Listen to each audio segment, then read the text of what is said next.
Ndugu mgeni rasmi, kongamano letu hili ni kongamano la pili tangu limeanzishwa. Wafanyakazi wa TANESCO tumejenga umoja na mshikamano katika utendaji wetu wa kazi. Tumejawa na upendo na tunahakikisha tunatenda kazi kwa uaminifu na uweledi mkubwa. Maana tunatambua umeme ndiyo nguzo muhimu ya taifa letu.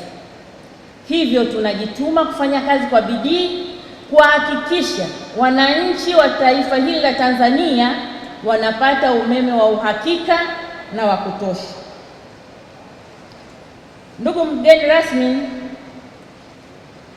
sisi wanawake wa TANESCO tumekuwa mabalozi wazuri katika kutumia nishati safi ya umeme.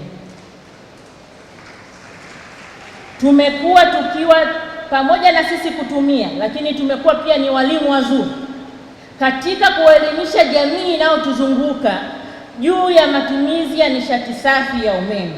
Maana tunatambua wanawake wakiendelea kutumia kuni, wakiendelea kutumia mkaa, wanapata maradhi mengi.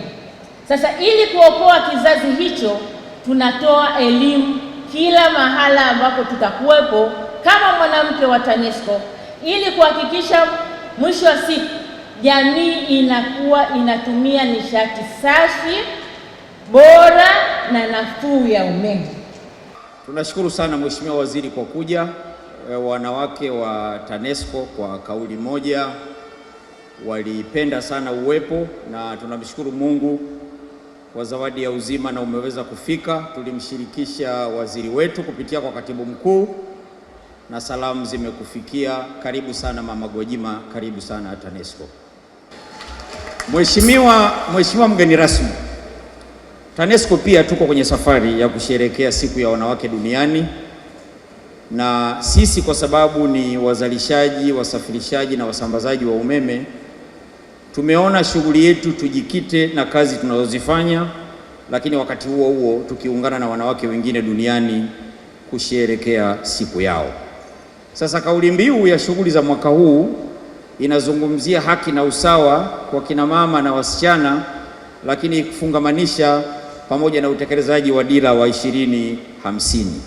Sisi TANESCO tunakuhakikishia tunasafiri na kauli mbiu hiyo kivitendo, na kamwe kama utakuwa na maeneo ya kufuatilia, TANESCO tutakuita kujionyesha namna gani tunatekeleza kauli mbiu hiyo. Kwa mfano, tutatenda haki kwa kina mama, tutatenda haki kwa wasichana, ili wawe sehemu ya safari ya utekelezaji wa dira ya 2050. Lakini kongamano hili ni muhimu sana, sababu linagusa moja kwa moja afya zetu sisi wanawake, ustawi wa familia zetu, maendeleo ya uchumi wa kaya na uhifadhi wa mazingira, na mwisho wa siku tunapata mazingira bora kama taifa, tunapata ustawi wa familia zote kwa ujumla wao, inakuwa ni nguvu ya kitaifa, na afya za taifa kwa ujumla kwa upande wa wanawake zinakuwa zimeboreshwa. Maana yake nini? TANESCO ina mchango mkubwa sana kwa maendeleo endelevu ya taifa hili. TANESCO, asanteni. Aidha, natambua kuwa kufanikiwa kwa kongamano hili kumetokana na uratibu mzuri sana wa maandalizi, kama ninavyoshuhudia hapa tangu nilipoingia kule kwenye mapokezi. Pongezi na shukrani kwa kamati ya waandaaji. Wapigieni makofi kamati ya ISE. Hili kongamano limefana kweli kweli, limefana sana, yani imetisha. Ninadhani huko mtaani Dar es Salaam wanajua kuna TANESCO. Haya, TANESCO oye! Yani mmewasha umeme alafu mkawasha uchangamfu ndani ya Dar es Salaam. Yani si nyinyi tu huko mtaani. Nami ni heshima kubwa sana kwangu kuwa sehemu ya kongamano hili, sehemu ya jukwaa hili kama mgeni rasmi. Yani mmenipa upendeleo mkubwa sana. Jukwaa hili na lengo lake la kuhakikisha kwamba kila Mtanzania hususani mwanamke anapata fursa ya kutumia nishati safi ya kupikia, na mimi kuwa mgeni rasmi kwa mwaka huu, kwa kweli mmenipa heshima kubwa sana. Asanteni, asanteni, asanteni sana sana sana sana. Niseme kongamano hili limekuja wakati mwafaka tukielekea kuadhimisha siku ya kimataifa ya wanawake duniani tarehe 8 Machi 2026. Hivyo niwatakie heri ya siku ya wanawake duniani.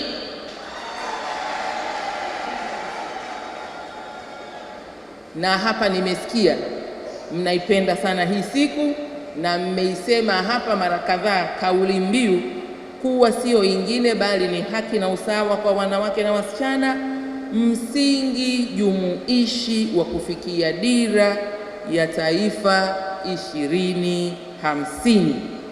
Ajenda hii lazima tuibebe, na sisi wanawake tuko kwenye ajenda ya uwezeshaji kiuchumi, tuko kwenye majukwaa ya uwezeshaji wanawake kiuchumi. Lazima hii ajenda iwe sehemu ya hayo majukwaa. Mkurugenzi amesema atakuja kukaa na wizara yetu. Tuna maafisa maendeleo ya jamii kila kata, tutataka kila mmoja aibebe hiyo ajenda, aende nayo kwenye vijiji na mitaa yote, tumuwezeshe akawapelekee habari njema hawa wanawake wanaopika chakula huko, ili tuponye afya zao, tuponye mazingira yetu, lakini wajiendeleze na wao kwa kuokoa muda na kuutunza kwa ajili ya kwenda kwenye masuala ya maendeleo. Kwa kweli kiwango hiki cha 4.3% tu ya Watanzania wanaotumia nishati ya umeme kwenye matumizi ya kupikia bado ni kidogo na hakiridhishi. Natambua zipo jitihada zinazofanywa na serikali katika kuhakikisha matumizi ya umeme yanaongezeka walau kufikia 20% ifikapo mwaka 2034. Katika jitihada hizo, nasema tena, TANESCO tukiwaachia peke yao hawataweza. Wao ni shirika lenye dhamana ya masuala ya umeme nchini, ndiyo lina nafasi kubwa, lakini sekta zote tukiwemo sisi, maendeleo ya jamii, lazima tuibebe hii ajenda kupitia mifumo yetu, tukabadili fikra za jamii, waingie kwenye utaratibu wa kuipokea ajenda ya TANESCO na kukimbia mbele. Ikibidi hii 1% tunayoitaka tuifikie mwaka 2034 tuifikie mapema zaidi. Ajenda ya nishati safi sio tu ajenda ya mazingira, bali tumesema ni ya afya, uchumi na usawa wa kijinsia. Mwanamke anapotumia nishati safi ya kupikia, anapata muda zaidi wa kushiriki shughuli za uzalishaji, shughuli za elimu, ubunifu na malezi bora ya familia. Hivyo nishati safi inamkomboa mwanamke na kumpa hadhi na fursa katika jamii. Katika muktadha wa kitaifa, serikali imeendelea kutekeleza mikakati mbalimbali ya kuharakisha matumizi ya nishati safi ya kupikia, ikiwemo kuharakisha umeme ufike katika maeneo yote ya mijini na vijijini na kuchochea ongezeko la matumizi ya umeme, gesi asilia na teknolojia bunifu za kupikia. Lengo letu kama nchi, tuhakikishe Watanzania 80% wanatumia nishati safi ya kupikia hapo mwaka 2034, huku nishati ya umeme ikiwemo ndani yake. Natumaini mtakuwa mashahidi kuwa hivi sasa swala la upatikanaji wa nishati safi ya kupikia kwa umeme sasa limeshaanza kuwa sio changamoto, bali sasa tunatakiwa tukahamasishe jamii ione umuhimu wa kutumia umeme hiyo iliyofikishwa kwao ya nishati safi iliyo salama na iliyo nafuu kwa matumizi yao ya kila siku. Kwa maana nyingine, tukatafute mkakati wa kwenda kubadilisha fikra zao. Kuna wengine wana imani potofu, akitumia umeme wanadanganyana labda watapata madhara fulani, kwa sababu babu na babu zao walitumia kuni tu na hiyo mikaa. Hapa sasa tukatibu fikra kwa kushirikisha maafisa wa maendeleo ya jamii na maafisa wengine wataalamu wa saikolojia, ili wananchi wakae kwenye mtazamo chanya. Mara nyingi watu wamekuwa na dhana potofu kwamba pia umeme ni gharama. kuutumia kwenye kupikia. Lakini sio kweli hata kidogo. Maendeleo ya teknolojia za kisasa yameleta majiko yaliyotengenezwa kwa kutumia umeme kidogo sana na yanapatikana kwa bei nafuu. Yapo kila pahala na hapa leo mmeyafanyia maonyesho. Hivyo rai yangu, mnapoenda kwenye jamii, mkitoka hapa kwenye kongamano hili, mkawaeleze ni wakati sasa wa kuondokana na dhana potofu kwamba umeme ni ghali. Nyie wenyewe mkashuhudie, maana nyie wenyewe ndio wataalamu na mnautumia, ili badala yake jamii ichukue hatua madhubuti ya kutumia umeme wa kupikia. Rai yangu kwa shirika hili, fursa hizi nazo zikawe ajenda huko muendako, na sisi maafisa wa maendeleo ya jamii tutaziimba, tutazisema, tutaivaa ajenda hii ili kuhakikisha malengo tuliyokusudia kupitia shirika letu kama taifa yanafikiwa.